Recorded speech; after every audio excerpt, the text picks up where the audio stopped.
आदाब नाजरीन, youth forum का और एक शुमारा लेकर हम आपकी खिदमत में हाजिर। मैं आपकी मेज़बान उर्वतुल वस्का। नाजरीन, आज के दौर में इनोवेशन और टेक्नोलॉजी काफ़ी तरक्की कर रही है, लेकिन अक्सर इस सफ़र का आगाज़ एक छोटी सी सोच से, एक छोटे से कॉलेज प्रोजेक्ट से भी शुरू हो सकती है। नाजरीन, आज के दौर में क्या खाली एक आइडिया होना काफ़ी है? नहीं नाजरीन, इन इनोवेटिव आइडियाज़ को इम्पैक्ट में तब्दील करने के लिए, इनको एग्जीक्यूट करने के लिए सही रहनुमाई की ज़रूरत है, लगन की ज़रूरत है और अवेयरनेस की ज़रूरत है। आज के इस प्रोग्राम में हम चाहेंगे कि हम भी एक पार्ट बने कि हम इनोवेटिव आइडियाज़ को किस तरीके से एग्जीक्यूट कर सकते हैं, इस पे बात करें और इस पे अपना पार्ट, अपना रोल अदा करें, इसको डिस्कस करके। नाज़रीन, आज की शुमारी के लिए जिस खास मौजू का हमने इंतखाब किया है वो काफ़ी अहमियत का हामिल है। आज हम बात करेंगे from college projects to patents, how can students turn ideas into impact. और इस खास मौजू पर बात करने के लिए जिन मेहमानान को हमने स्टूडियो में दावत दी है, आइए उनसे आपका तारुफ करा देते हैं। हमारे साथ मौजूद हैं आज हमारे मेहमान खुसूसी प्रोफेसर एजाज मीर जी। आप NIT श्रीनगर में as professor department of electronics and communication engineering में अपने फ़राइज़ अंजाम दे रहे हैं। आपका बहुत बहुत शुक्रिया आज वक्त निकालने के लिए और हमें अपना कीमती वक्त देने के लिए। नाजरीन, हमारे साथ कुछ तलबा मौजूद है, कुछ दोस्त भी मौजूद है, उनसे भी उनकी राय लेंगे, लेकिन उससे पहले उनसे आपका तारुफ करा देते हैं।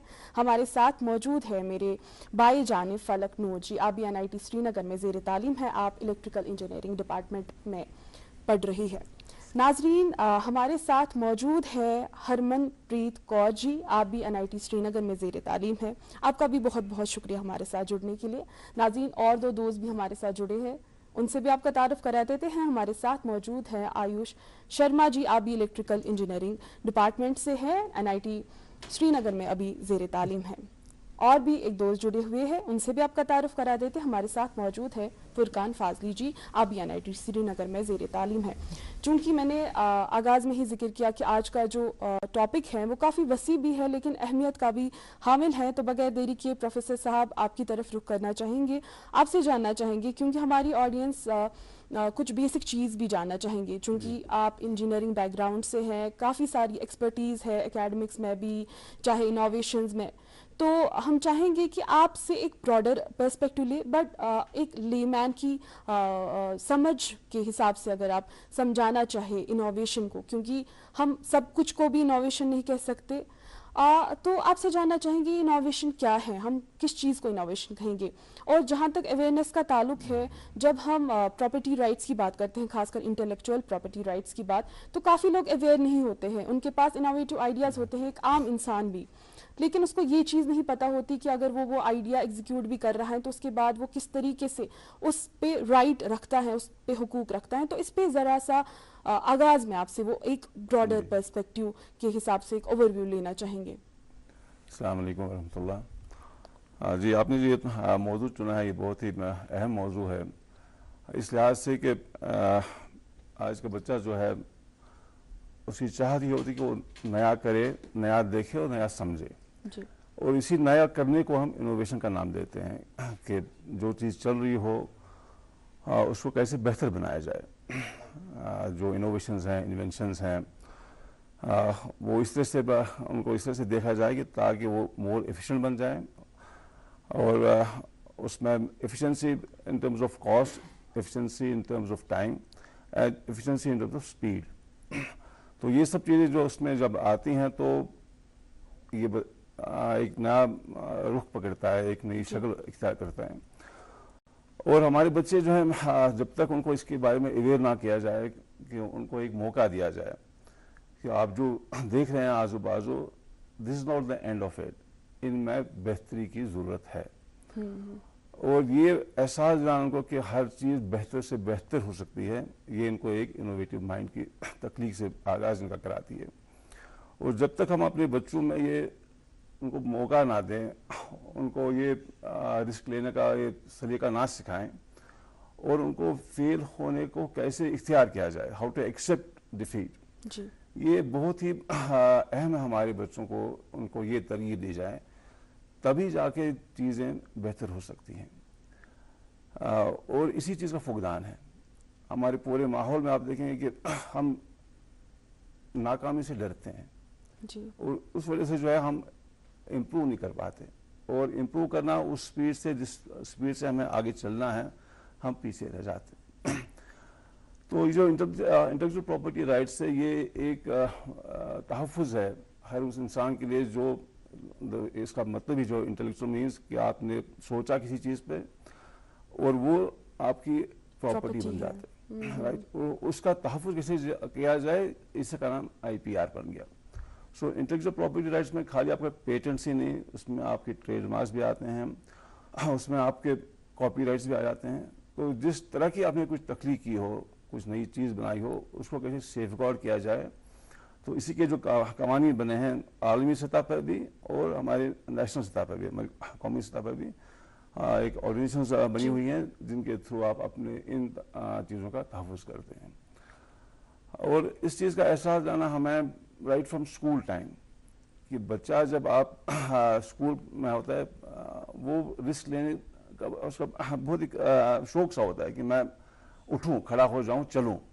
ये बचपन से बच्चा को काफी वो क्यूरियोसिटी होती है, क्यूरियस माइंड होता है, और इस क्यूरियोसिटी को आपको अप्रिशिएट करना है, इसको दबाना नहीं है, राइट।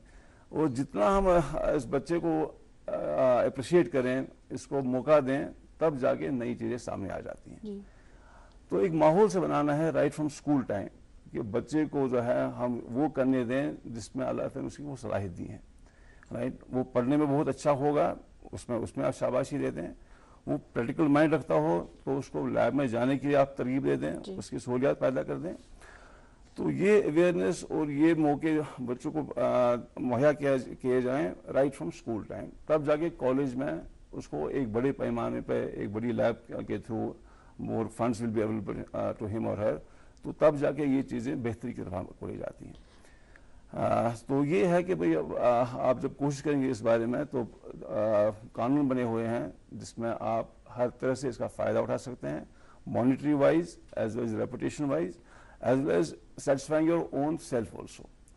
तो ये हैं मोटी मोटी चीज़ें जो हमारे IPR में आती हैं। इनोवेशन टू सक्सेस के बीच में जो एक प्रोसेस है उसके भी बारे में आपसे जानेंगे, लेकिन उससे पहले हम चाहेंगे, चूँकि यूथ फोरम है और यूथ की आवाज़ भी आगे पहुंचाते हैं, तो हम चाहेंगे कि हमारे साथ जो आज तुलबा है वो भी इस मौजू पर बात करे। फलक जी, आपसे हम जानना चाहेंगे, चूँकि आप 8th सेमेस्टर में है और आपके भी प्रोजेक्ट्स काफ़ी सारे चल रहे होंगे, या एक ऐसा प्रोजेक्ट जिसको आप बोले कि नहीं ये इनोवेटिव प्रोजेक्ट है, आपसे हम जानना चाहेंगे कि कॉलेज लेवल में आपको क्या लगता है कि किस हिसाब से जब हम इनोवेटिव आइडियाज़ की बात करते हैं, तो कभी कभार ऐसे भी होता है कि हाँ इनोवेटिव आइडिया है, एग्जीक्यूशन भी हो गई, प्रोटोटाइप भी आ गया, बट वो इम्प्लीमेंट नहीं होता, यानी कि रियल लाइफ प्रॉब्लम को वो किस तरीके से सॉल्व करे, वो एक गैप आ जाती है। तो आपका प्रोजेक्ट जो है, आप उसके बारे में थोड़ा सा बताएं, और ये भी हमें साथ में बताइए कि रियल लाइफ प्रॉब्लम क्या वो किसी हिसाब से आपको लगता है वो टच कर रहा है, या वो उसको सॉल्व करने की कोशिश कर रहा है। तो मैम, जो हमने मतलब जब हम कॉलेज में 8th सेमेस्टर में आते हैं, तो हम लोगों का एक मतलब हायर कॉलेज की तरह एक फाइनल ईयर प्रोजेक्ट होता है। तो मतलब हमारे कॉलेज एक अपॉर्चुनिटी हमें प्रोवाइड करता है कि हम एक खुद टॉपिक चूज़ करें कि हमें किस प्रोजेक्ट पे काम करना है। तो जब हम ये चूज़ कर रहे होते हैं, तो हमें सबसे पहले सोचना है कि जिस प्रोजेक्ट पे मैं काम कर रही हूँ, क्या ये मेरी रियल वर्ल्ड प्रॉब्लम को कुछ सॉल्व कर सकता है कि नहीं। अब रियल वर्ल्ड क्या, सबसे पहले मैं देखूँगी अपने अराउंड जो मेरी कम्युनिटी है, वहाँ पे ये प्रॉब्लम सॉल्व कर रहा है कि नहीं। फिर मेरे को क्या करना है कि मुझे I have to choose solutions कि ये मेरी रियल प्रॉब्लम को सॉल्व करेगा। उसके बाद मुझे एक प्रोटोटाइप बनाना होगा, एक मिनिएचर वर्जन बनाना होगा इस चीज़ का। फिर फॉर एग्जांपल जैसे हमारा जो प्रोजेक्ट था power quality improvement in a small stand alone hydro power plant using battery supported VSC। तो हम लोगों ने एक एग्जांपल ली जो हमारा गुरेज विलेज है, जो कि रन ऑफ द रिवर पे वहाँ पे हाइड्रो पावर प्लांट जो यूज़ होता है run of the river Kishanganga river से। तो उसकी छोटी छोटी ट्रिब्यूटरीज है जिनका इस्तेमाल करके हम गुरेज में अभी तक इलेक्ट्रिसिटी का उतना ज़्यादा आया नहीं है, तो उन ट्रिब्यूटरीज को इस्तेमाल करके हम वहाँ पे लोगों को इलेक्ट्रिसिटी प्रोवाइड कर सकते हैं, और ऐसी इलेक्ट्रिसिटी जो कि ग्रीन होगी, हाइड्रो को इस्तेमाल करके होगी। तो ऐसे सॉल्यूशंस हमने ढूंढे। तो फिर उसका एक मिनिएचर वर्जन हमने क्रिएट किया लैब लेवल पे, क्योंकि हमारा कॉलेज मतलब लैब लेवल पे हमें इक्विपमेंट्स प्रोवाइड करते हैं। ऐसे इक्विपमेंट्स होते हैं जो कि हमें इनकी इन हार्डवेयर को प्रैक्टिकल लाइफ में अटेन करने का एक मिनिएचर वर्जन देते हैं। तो फिर उनके रिजल्ट्स वगैरह देख के हमें पता चलता है कि क्या मतलब सच में ये सॉल्व कर रहा है प्रॉब्लम को कि रियल वर्ल्ड में कि नहीं। तो ये सारा प्रोसेस होता है इसमें। और अब इसको इम्प्लीमेंट करना कैसे है वो अभी मतलब पहले हम सीख रहे हैं कि हम आगे जाके इस आइडिया को कैसे पिच करेंगे लोग मतलब हायर अथॉरिटीज़ में कि ये हमारा ऐसे फलाना आइडिया है, ऐसे हम एक generate stand alone hydro power plant कर रहे हैं वहाँ पे। तो वो करना थोड़ा सा उसके लिए मतलब स्टूडेंट लेवल पे अभी बहुत वर्क करने की ज़रूरत है कि क्या फर्दर हो सकता है इसमें। अच्छा, चूंकि आपने भी एक रियल लाइफ प्रॉब्लम को ही सॉल्व करने की कोशिश की है अभी अपने प्रोजेक्ट के थ्रू, हरमीनप्रीत आपसे हम जानना चाहेंगे ये जो एक्सपीरियंस है या ये जो समझ है कि रियल लाइफ प्रॉब्लम है क्या, कहाँ पे मैं ज़्यादातर अपना ऐसा कोई प्रोजेक्ट कर पाऊँ या ऐसी कोई प्रॉब्लम देख पाऊँ, वो तो तभी पॉसिबल है जब इंसान फील्ड में जाए। क्योंकि कॉलेज में होते हैं तो प्रैक्टिकल तो होते रहते हैं but we are more into फिर थ्योरी वाला चीज़ भी, फिर एग्ज़ाम्स भी है, फिर ग्रेड्स भी मेंटेन करने, ये सब। बट इस बीच किस तरीके से एक स्टूडेंट जो है वो एक्सपीरियंस गेन कर सकता है या लोगों से बात कर सकता है या ये देख सकता है कि असल ज़िंदगी जो है, असल वर्ल्ड जो है, वहाँ पे प्रॉब्लम्स हैं क्या। उस बीच आप इंटर्नशिप्स की अहमियत भी हमें बताइएगा और ओवरऑल आपको क्या लगता है कि इंटर्नशिप्स के बगैर भी ये एक्सपीरियंस या ये रियल लाइफ चीज़ की समझ किस तरीके से एक स्टूडेंट में डेवलप हो सकती है। जी, तो जब हम एजुकेशन की बात करते हैं तो पहला टर्म जो हमारे दिमाग में आता है वो क्लासरूम आता है। क्लासरूम इज़ द प्लेस जहाँ पर हमारे आइडियाज़ पनपते हैं, जहाँ से बहुत सारा कुछ स्टार्ट होता है। बट एक चीज़ जो हमें नहीं पता है, जो मुझे रियलाइज़ हुआ आफ्टर ऑल दिस ईयर्स कि क्लासरूम इज़ वेरी रिस्ट्रिक्टेड। वहाँ पर आप एक बुक, आपके प्रोफेसर क्या पढ़ा रहे हैं वहीं तक सीमित है। उसके बियॉन्ड जो है दैट इज़ इनोवेशन। क्लासरूम के बाहर जो स्टार्ट हुआ उसी का नाम इनोवेशन है। तो उसके लिए जैसे हमारे कॉलेज में भी अब प्रोग्राम जहाँ पर विंटर में हम 2 महीने की इंटर्नशिप्स के लिए जाते हैं। तो जब हम एक नई जगह जाते हैं, नए लोगों से मिलते हैं, एक नए इन्वायरमेंट में होते हैं, वहाँ पर हम एक्चुअली सोचते हैं कि हमारी जो ये बुक्स है, हमारी जो बुकिश नॉलेज है, इसके बियॉन्ड एक दुनिया है जहाँ पर बहुत कुछ ऐसा है जो हमें अभी नहीं पता है, जिस पे हमें एक्चुअली काम करना स्टार्ट करना है। तो आई थिंक इंटर्नशिप्स बहुत इंपॉर्टेंट रोल प्ले करते हैं और आई एम वेरी थैंकफुल कि हमारे जो कॉलेज है वहाँ पर it's a mandatory thing, we have to go anyhow. तो मैं भी अपनी इंटर्नशिप पे गई थी, तो apart from what I have studied उसके अलावा भी मैंने बहुत कुछ वहाँ पर सीखा। तो अगर हम बात करें इंटर्नशिप्स की या उसके अलावा भी इनोवेशन की, तो इनोवेशन को 2 चीज़ें चाहिए होती है, एक तो टाइम और दूसरा हेड स्पेस। अगर हम पूरे दिन अपना टाइम सिर्फ बुक्स के साथ या जो हमें पढ़ाएगा उसमें निकालेंगे तो इनोवेशन को टाइम नहीं मिलेगा। हम जब छोटे होते हैं हम पेंट करते हैं, हम लिखते हैं पोइट्री, और जब हम बड़े होते जाते हैं वो चीज़ें हम नहीं कर पाते हैं। मैं भी लिखती थी, अब मैंने छोड़ दिया। क्यों? क्योंकि जब कॉलेज आए आप बहुत सारी चीज़ों में इन्वॉल्व हो जाते हैं। यहीं पे इनोवेशन की बात है। इनोवेशन को वही जगह चाहिए, वही टाइम चाहिए, हमें वो ब्लैंक माइंड चाहिए टू थिंक कि प्रॉब्लम कहाँ है और उसका सोल्यूशन कहाँ है। और इसके लिए मुझे लगता है कि बहुत इंपॉर्टेंट है कि हम अपने आप को टाइम दें टू अंडरस्टैंड कि actually where the voids are, कहाँ पर स्पेस है टू वर्क ऑन। तो उसमें इंटर्नशिप्स बहुत काम आते हैं। बहुत खूब आपने कहा, चूँकि रियल लाइफ एक्सपीरियंस ही आपको अपने प्रोजेक्ट्स भी, अपने इनोवेटिव आइडियाज़ को भी मोर कि किस तरीके से आप बेहतर तरीके से एग्जीक्यूट कर पाए डेवलपमेंट के लिए बहुत ज़्यादा ज़रूरी है।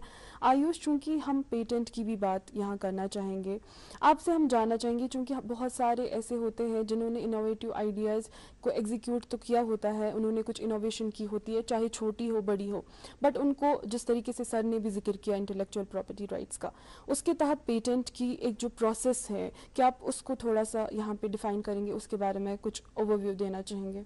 जी, बहुत बहुत सबसे पहले तो thank you so much for having me. So patent, अगर किसी भी जो भी हमारा कोई भी प्रोजेक्ट होगा, अगर हमारे पास एक मिनिमम वाइबल प्रोडक्ट है हमारे प्रोटोटाइप के लिए, तो हमारे पास 3 बेसिक क्राइटेरियाज होते हैं जो कि फुलफिल होने चाहिए पेटेंट पे अप्लाई करने के लिए: novelty, non obviousness and utility. So जो भी हमारा आइडिया होगा उसको पेटेंट फाइल करने से पहले हमें पब्लिकली रिवील नहीं करना होता है। फॉर एग्जांपल, अगर कोई इंसान किसी चीज़ पे पेटेंट लेना चाहता है तो इट शुड बी यूनिक, वो आइडिया ऑलरेडी मार्केट में प्रेजेंट नहीं होना चाहिए, क्योंकि फिर हम क्लेम नहीं कर सकते जैसे सर ने भी। Yes, exactly. तो second is non obviousness. For example, innovation का मतलब ये नहीं होता है कि मैं कोई ऐसी चीज़ बना दूंगा जो दुनिया में पहले कभी थी भी नहीं। काफ़ी ऐसी चीज़ें होती हैं जो कि ऑलरेडी एग्जिस्टिंग होती है और हम उन पे ही कुछ एडिशनल ऐसा ऐड कर दें। तरीके से सर ने कहा कि उनको इम्प्रूव कर सकते हैं। हाँ, तो उसके लिए जो इम्प्रूवमेंट, अगर हम सिग्निफिकेंट इम्प्रूवमेंट किसी ऑलरेडी एग्जिस्टिंग चीज़ पर कर रहे हैं तो वो चीज़ काफ़ी बेटर हो सकती है। And third is utility. जो भी हमारा कोई भी पेटेंट के लिए हम अगर अप्लाई करेंगे तो it should not just be restricted to a theoretical concept, वो एक रियल लाइफ में उसकी प्रैक्टिकल एप्लीकेशन होनी चाहिए कि वो एक रियल लाइफ प्रॉब्लम सॉल्व करेगा। जैसे कि फलक ने मेंशन किया कि हमारी कम्युनिटी को वो प्रोडक्ट हेल्प करना चाहिए। तो ये 3 कंडीशंस अगर किसी की भी सेटिस्फाइड होती हैं तो हम पेटेंट के लिए अप्लाई कर सकते हैं। अब ऐसा नहीं है कि एज ए स्टूडेंट्स अगर फॉर एग्जांपल हम एनआईटी में पढ़ते हैं तो अगर हमें कहीं पे भी पेटेंट के लिए अप्लाई करना है तो ऐसा नहीं है कि हम इंडिपेंडेंटली सब कुछ करेंगे। लाइक अगर हम लोग अपना फाइनल ईयर प्रोजेक्ट करते हैं तो हमें एक एक गाइड्स असाइन होते हैं, तो उसके लिए कॉलेजेस भी सपोर्ट प्रोवाइड करते हैं। लाइक हमारे जैसे कॉलेज में आईआईडीसी के सेंटर्स होते हैं, तो उसके लिए हमें लीगल अथॉरिटी में अगर किसी की हेल्प चाहिए, अगर हमें कुछ भी किसी की एडवाइस चाहिए, सलाह चाहिए, तो हम कभी भी अपने प्रोफेसर्स के पास जा सकते हैं। अब इसी चीज़ के लिए हम नेसेसरीली अगर कोई इंसान इंडिपेंडेंटली काम कर रहा है तो हमें फाइनेंशियल सपोर्ट चाहिए होता है, क्योंकि हमें पेटेंट के लिए अप्लाई करने से पहले एक MVP चाहिए, मिनिमम वाइबल प्रोडक्ट हमें रेडी होना चाहिए। उसके लिए गवर्नमेंट की काफ़ी स्कीम्स हैं, like for example Nidhi scheme होती है। तो अगर हमारे पास कुछ प्रोडक्ट है हम उसको अप्लाई करेंगे और अगर वो बाय एनी चांस अप्रूव हो जाएगा तो हमें गवर्नमेंट भी सपोर्ट देती है, हमें फाइनेंशियल सपोर्ट मिलेगा, हमें एडवाइस मिलेगी, हमें लीगल एडवाइस वगैरह सब कुछ मिल सकती हैं। तो अगर कोई भी इंसान चाहे, उसके पास कोई भी आइडिया है और वो उस आइडिया को इम्प्लीमेंट करना चाहता है तो ये सब एकदम हो सकता है। अच्छा, यहाँ पर हम चूँकि सर ने फेलियर का जिक्र किया था, हम यहाँ पर बात कर रहे हैं चाहे पेटेंट की, हम यहाँ बात कर रहे हैं इंटर्नशिप्स की, रियल लाइफ एक्सपीरियंस की। यहाँ पर ये भी जानना चाहेंगे चूँकि सर का भी कहना है कि हम लोग ज़्यादा जब ऐसे हो जाते हैं कि हम रिस्क नहीं लेते हैं या वो पहल नहीं करते हैं एक बड़ी सोच की, और ये एक बड़ी प्रोजेक्ट या छोटा सा भी कोई प्रोजेक्ट हो तो उसके लिए वो एक पहल ज़रूरी होती है। आपसे जानना चाहेंगे हम फुरकान, आप हमें बताइएगा आपकी स्टूडेंट लाइफ में ऐसा एक्सपीरियंस आपका जब कोई आइडिया आपके जहन में आया हो, ज़रूरी नहीं कि वो एक इनोवेटिव आइडिया था, बट कोई भी प्रोजेक्ट जो एक रियल लाइफ प्रॉब्लम सॉल्व कर सकता था, बट वही चीज़ है कि मोटिवेशन नहीं या ये चीज़ का डर कि क्या मैं कामयाब हो जाऊंगा नहीं हो जाऊंगा, या आपने वो चीज़ अप्लाई की हो और आपने वो रिस्क उठाई हो, फेलियर के बावजूद भी failure as a learning lesson किस तरीके से आपकी अपनी लाइफ में या आपके अराउंड जो कलीग्स हैं उनकी लाइफ में किस तरीके से एक रोल प्ले करता है? जी मैं बताता हूँ। Thank you first of all for having me. तो सबसे पहले ये है कि हम एज अ बीटेक स्टूडेंट जो सबसे इम्पॉर्टेंट चीज़ जो हम लोग फेस करते हैं वो है कि टाइम फ्रेम। हमारा जो प्रोजेक्ट है वो स्टार्ट होता है लास्ट के सेमेस्टर में, तो हमारे पास जो टाइम होता है वो कंप्लीट करने के लिए, मतलब इट्स इनफ टाइम, लेकिन एट द सेम टाइम हमारे साथ क्या होता है कि हमें सब्जेक्ट्स बाकी जो है उनके साथ भी कोप अप करना पड़ता है। तो ये सबसे पहली और मोस्ट इम्पॉर्टेंट चीज़ है कि लाइक हमने फॉर एग्जांपल प्रोजेक्ट ले लिया, लेकिन उस पर काम करना एक मतलब एक हद तक हमारे लिए डिफ़िकल्ट हो जाता है, क्योंकि हमें साथ में अपने स्टडीज़ वडीज़ बाकी सारी चीज़ें भी चलानी पड़ती। तो अब इसमें क्या होता है कि अब हम लोग अपना प्रोजेक्ट कर रहे हैं, तो at some time point of time क्या होता है कि हमारा जो एंड टाइम आता है जब हमें प्रोजेक्ट सबमिट करना होता है, तो बहुत सारों का प्रोजेक्ट जो है मतलब उतना कंप्लीट नहीं हो पाता है। तो एट द सेम टाइम वो थोड़ा डिप्रेस फील करते हैं, क्योंकि लाइक उनका प्रोजेक्ट था पूरा लेकिन वो ख़त्म नहीं हो पाया। तो उनको मोटिवेशन ऐसी मिलनी चाहिए कि क्या कहते हैं इसको, वो कंटिन्यू कर पाए। हाँ एग्जैक्टली, आफ्टर डिग्री यस वो कंटिन्यू कर पानी चाहिए अपना प्रोजेक्ट की। एड 1-2 महीने होने चाहिए उनके पास कि मतलब वो फिर अपना प्रोजेक्ट पूरा खत्म कर पाए।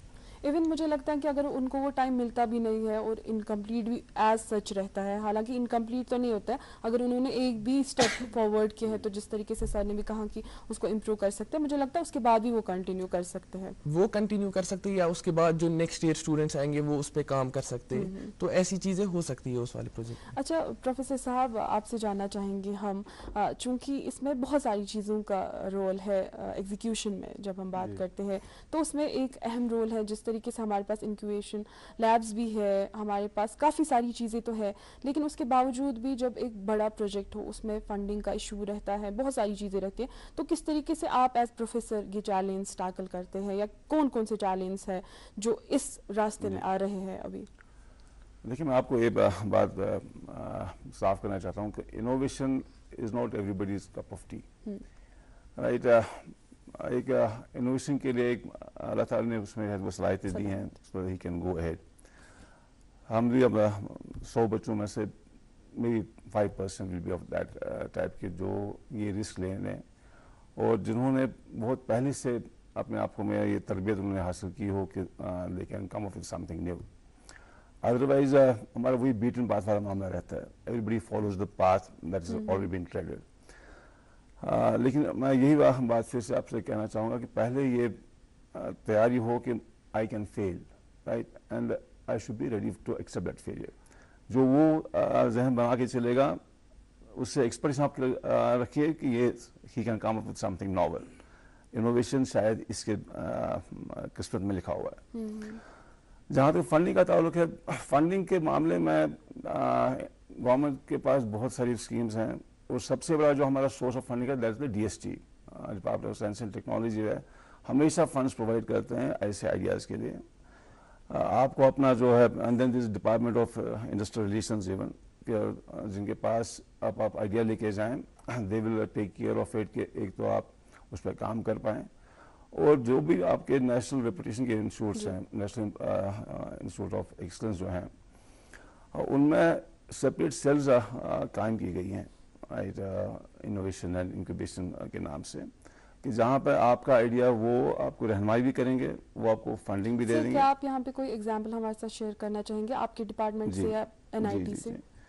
हमारे NIT में IIED के नाम से एक सेल कहिए या डिपार्टमेंट कहिए, जहाँ पे इन आपके आइडियाज़ को इनको पलप दिया जाता है, right, what call is incubation.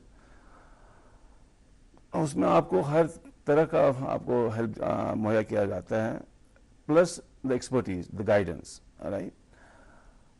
कई आज तक ये कई सालों से चल रहा है ये डिपार्टमेंट वहाँ पे, और अच्छे खासे लोग इसका फ़ायदा उठा रहे हैं। अब उसको थोड़ा सा और एक्सपेंड किया गया है, अगेन थ्रू DST इंटरवेंशन, उन्होंने काफ़ी इसमें और चीज़ें जोड़ी हैं, और मौका दिया जाता है कि सिर्फ NIT के स्टूडेंट्स को नहीं, बल्कि आसपास जो और भी इंस्टीट्यूट्स हैं, जो हमारे कॉलेजेस हैं, यूनिवर्सिटी हमारे बाजू में है, तो उनके बच्चों को भी यहाँ पे काम करने का मौका दिया जाता है।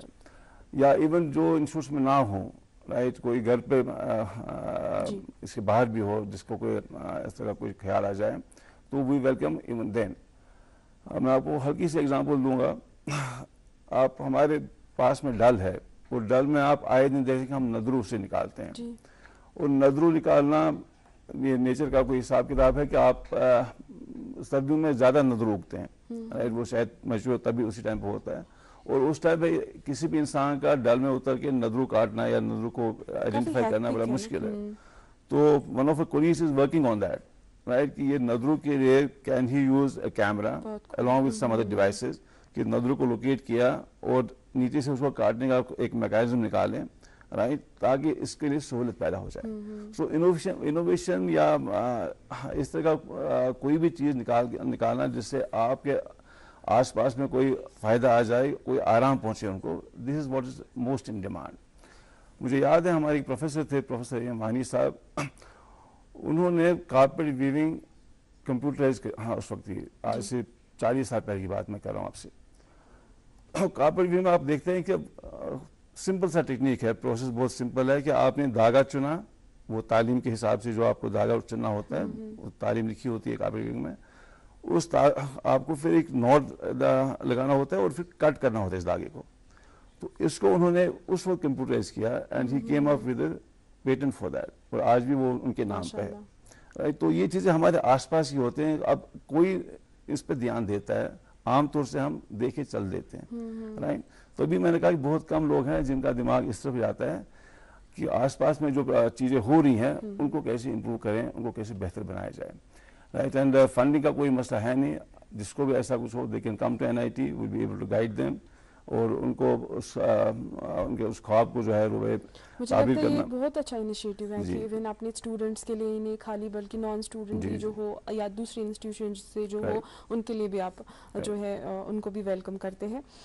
फलक, आपसे हम जानना चाहेंगे, एज स्टूडेंट आपको क्या लगता है कि क्या चैलेंज है आज के स्टूडेंट के जब हम इनोवेशन की बात करते हैं? तो बेसिकली मुझे लगता है चैलेंज ये है कि एक तो अपॉर्चुनिटीज़, एक तो विजन पता नहीं, जैसे कि प्रोफेसर ने बोला कि हर एक स्टूडेंट के पास वो इंटेलेक्चुअल कैपेबिलिटी नहीं होती कि वो देख सके, फोर्स ही कर सके जो उसके आसपास चीज़ें हैं उनमें क्या चेंजेस आ सकती है या उनमें से मैं क्या इनोवेट कर सकता हूँ। एक विजन होना इम्पॉर्टेंट है। एक स्टूडेंट को पहले विजन होना चाहिए, फिर उस स्टूडेंट को ही डजंट नो कि उसको कहाँ जाना है, उसको एक प्रॉपर मेंटोरशिप का पता नहीं होता है, प्रॉपर मेंटोरशिप कहाँ से मिलेगी उसको, या गाइडेंस की इम्पोर्टेंस उसको नहीं पता होती है। और प्लस फंडिंग का भी ही इज़ नॉट अवेयर कि गवर्नमेंट की awareness कौन कम सी होती पॉलिसीज़ है या कौन सी ऐसे। हालांकि जैसे सर ने भी कहा या आयुष ने कहा, इतनी सारी स्कीम्स, इवन कि इतनी सारी स्कीम्स है, फिर भी अवेयरनेस नहीं होती है कि किस तरीके से Yeah. वो अवेल कर सके। तो उनको अवेयरनेस बिल्कुल नहीं है कि कहाँ से फंड्स आएंगे और what they should do next, वो नहीं उनको पता होता है आगे जाके। सो यही बेसिक चैलेंजेस आते हैं एक स्टूडेंट की लाइफ में। सो आई थिंक दी चैलेंजेस को क्या करना चाहिए कि अब एक सेल क्रिएट करना चाहिए जहाँ पे दे शुड टेल स्टूडेंट कि ऐसा अगर आपका आइडिया है तो अवेयर उनको करो कि आपके आइडिया को हम इस डायरेक्शन में ले जा सकते हैं, या प्रॉपर मेंटोरशिप उनको दी जा सकती है, या उनको अवेयर कर सकता है कि ऐसी पॉलिसीज़ है गवर्नमेंट की एट्सेट्रा एट्सेट्रा। और अगर जैसे कि आयुष ने भी बोला कि अगर आपका आइडिया यूनिक है तो उसको सिक्योर करने के लिए, और उसको मुझे प्रोटेक्ट लगता है करने आज के के लिए डिजिटल दौर में इतना कुछ मुश्किल भी नहीं है कि अगर हम लोगों को तलाश करना, इवन मेंटरशिप के बगैर भी हम मदद ले सकते हैं, इवन एआई की मदद हम ले सकते हैं, या सिंपल अगर हम गूगल करें कि कौन कौन सी स्कीम्स हैं तो हम लोगों को आराम से पता चल जाएगी कि क्या क्या है, इवन की विदाउट एनी गाइडेंस। जी। हरमन, आपसे हम जानना चाहेंगे, चूंकि हमने इनोवेशन की यहाँ बात की, इंडिविजुअल लेवल पे हम किस तरीके से कर सकते हैं, बट चूंकि आपके कॉलेज प्रोजेक्ट्स भी जो होते हैं वो एज टीम भी कभी कभी आपको दिए जाते हैं, तो इनोवेशन में आपको क्या लगता है टीम वर्क कितनी ज़्यादा इम्पोर्टेंट है? जी, तो जैसे हमारा फाइनल प्रोजेक्ट भी होता है तो हम एक टीम की तरह काम करते हैं, हम 3 लोग काम करते हैं। तो मुझे लगता है जब एक टीम में काम करते हो, आपका you are one brain at a time, but in a team आप लोग मल्टीपल ब्रेन्स होते हो, ठीक है। All the too many cook spoil the broth, but at the same time अगर आप you are with people who share the same stream line as you, who have the same ideas as you, तो आप एक दूसरे को boost करते हो। It's like a catalyst in a positive manner to you. तो I think when you are working in a team you can always divide work, और अगर you are stuck at somebody at something तो आपके पास एक person ही है जो solve करेगा, या मल्टीपल पीपल जो उसको सॉल्व करने के लिए लगाएंगे, और एक आइडिया नहीं है तो उनमें से किसी एक का सोल्यूशन तो काम करेगा। तो it's like if not me, मेरा जो टीममेट है वो काम करेगा। तो team work is very important अगर हम इनोवेशन की बात करें। अच्छा, प्रोफेसर साहब, आपसे आखिर पे जानना चाहेंगे कि आपका कोई एडवाइस हमारे जो यूथ है या हमारी ऑडियंस के लिए ब्रीफली। जी, मैं ये कहूँगा कि ये टेक्नोलॉजी का दौर है, और आए दिन जैसे आपने एआई की बात की कि एक ज़माना था जब हमने from manual labour we shifted to the industrial revolution, तो लोगों को अपने आप को स्केल अप करना पड़ा, टेक्निकली आपको अपग्रेड करना पड़ा। इसी तरह से innovation is the answer for tomorrow, कि आपको एंटरप्रेन्योर एक जहन हो कि आप नई सोच लेके चलें, और उस नई सोच में काफ़ियों का फ़ायदा होगा, आपका अपना भी फ़ायदा होगा। So keep a mind of exploration, आप नई चीज़ों को देखें, उनको एक नए जाविये से देखें, और उसको बेहतर बनाने की तलाश में लग जाएं, उसमें सबका भी भला होगा। और मुझे लगता है कि आपकी जैसे एक्सपर्टीज़ है, आपकी जैसी गाइडेंस अगर इन स्टूडेंट्स को मिलेगी या और भी स्टूडेंट्स को मिलेगी तो इंशाल्लाह और भी इनोवेटिव आइडियाज़ ही नहीं, इनोवेटिव प्रोजेक्ट्स जो रियल लाइफ प्रॉब्लम सॉल्व कर पाए। आपका बहुत बहुत शुक्रिया हमारे साथ आज जुड़ने के लिए। नाजरीन, आपका भी बहुत बहुत शुक्रिया हमारे साथ जुड़ने के लिए। नाजरीन, उम्मीद है कि हम जो आस पास या हमारे जो टीचर्स हैं वो जब इस तरीके के स्टूडेंट्स देखते हैं या इस तरीके का कोई इंडिविजुअल देखते हैं जिनके पास ये आइडियाज़ हैं, उनको अच्छी तरीके से मेंटोर कर पाए, और गवर्नमेंट की तरफ से भी और ज़्यादा स्कीम्स आए ताकि और ज़्यादा फ़रोगत इन चीज़ों को मिले। नाज़रीन, आज के शुमारे में बस इतना ही। अगले शुमारे में आपसे फिर मुलाकात होगी एक नया मौजू लेके। तब तक के लिए हमें अपनी दुआओं में याद रखिएगा। अल्लाह हाफ़िज़।